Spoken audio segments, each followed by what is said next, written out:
Hi friends, மல்லி சீரியலில் என்ன விஷயமா நடக்க போகுது அப்படின்னு சொல்லிட்டு இந்த வீடியோவில் பார்க்கலாங்க. தீபனும் இப்போ தீபிகாவும் ஒன்றா சேர்ந்து ஒரே வீட்டில் இருக்க போகிறாங்க, கணவன் மனைவியாக. இது யாருக்கெல்லாம் பிடிச்சிருக்கு அவங்கெல்லாம் கண்டிப்பாக இந்த வீடியோ கிளிக் பண்ணிக்கோங்க. இப்போ பார்த்தீங்கன்னா ரொம்ப நாளாகவே தீபிகா அதாவது தீபனை பிரிஞ்சு தனியாக தான் இருந்தாங்க.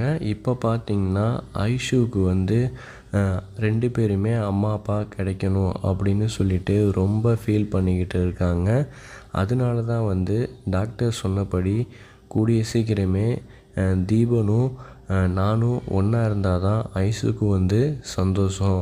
இதை கண்டிப்பாக நம்ம நிறைவேற்றணும், இல்லாட்டி நம்ம ஒரு அம்மாவே கிடையாது. அதனால் குழந்தைக்கு எது பிடிச்சதோ அதை நம்ம பண்ணால் தான் குழந்தையோட எதிர்காலம் நல்லா இருக்கும் அப்படின்னு இப்போ தீபிகா முடிவு பண்ணிட்டாங்க.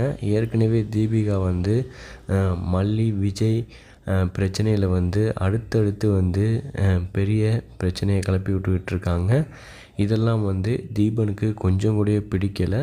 அதுவும் ஐஷுக்கு நல்லாவே தெரிஞ்சிருச்சு. அம்மா நல்லவங்களே கிடையாது, இப்படி பண்ணுறாங்களே அப்படின்னு சொல்லிட்டு இப்போ ரொம்ப ஃபீல் பண்ணிக்கிட்டு இருக்காங்க. இருந்தாலும் 2 பேரும் ஒன்றா சேரணும், 2 பேரும் நம்மளை ஒரு சந்தோஷமாக 2 பேரும் சேர்ந்து நம்மளை பார்த்துக்கணும் அப்படின்னு தான் ஐஷு ரொம்ப ஏங்குறாங்க. அதனால தான் இப்போ தீபிகா நல்ல முடிவு எடுத்து இப்படி ஒரு விஷயத்த அதாவது தீபன்கிட்ட விஜய் முன்னாடியே வச்சு சொல்கிறாங்க. இதை பார்த்து ரொம்ப சந்தோஷம் தீபனுக்கு.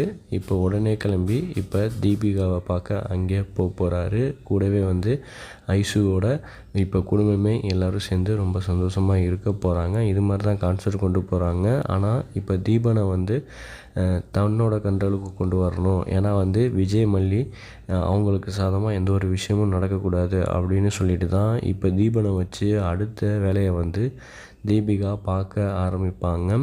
இன்னொரு பக்கத்து பார்த்திங்கன்னா இப்போ கவின் செமையாக ராஜியை மிரட்டிக்கிட்டு இருக்கான். இப்போ பார்சல் வேறு கொண்டாந்து இப்போ வீட்டுக்கு முன்னாடி போட்டிருக்கான். இதை மயில் பார்ப்பாங்களா அப்படின்னு ஒரு ட்விஸ்ட்டு. அதே மாதிரி மயில் நகையை எடுக்கிறதுக்கான முயற்சியில் ஈடுபடுறாங்க. இதை ராஜி பார்ப்பாங்களா அப்படின்னு 2 பேருக்குள்ளேயும் இப்படி ஒரு கான்செப்ட் கொண்டு வராங்க. இதில் 2 பேருமே கூடிய சீக்கிரமே எல்லாருக்கிட்டையும் மாட்ட போகிறாங்க. குறிப்பாக மல்லிகிட்ட மயில் கண்டிப்பாக மாட்டுவாங்க. ஏன்னா மயில் பண்ணுறது ஒவ்வொரு விஷயமும் சரியில்லை. அதாவது இப்போ நகையை திருடி அவன்கிட்ட கொடுத்தா அது கண்டிப்பாக நல்ல விஷயத்துக்கு பயன்படுத்த போகிறதில்ல. இருந்தாலும் மயில் பண்ணுறது அடுத்து மல்லிக்கு தெரிஞ்சால் கண்டிப்பாக மயில் போகிற வழி தப்பானது அப்படின்னு நல்லாவே புரிய வைப்பாங்க. அதுக்கான விஷயங்கள் அடுத்து நடக்க போகுது. அதே மாதிரி இப்போ ராஜி கூடிய சீக்கிரமே அதாவது மல்லிகிட்டையும் மாட்டுவாங்க. ஏன்னா இப்போ கவின் மிரட்டுற விஷயங்கள் எல்லாமே மல்லிக்கு தெரிய போகுது.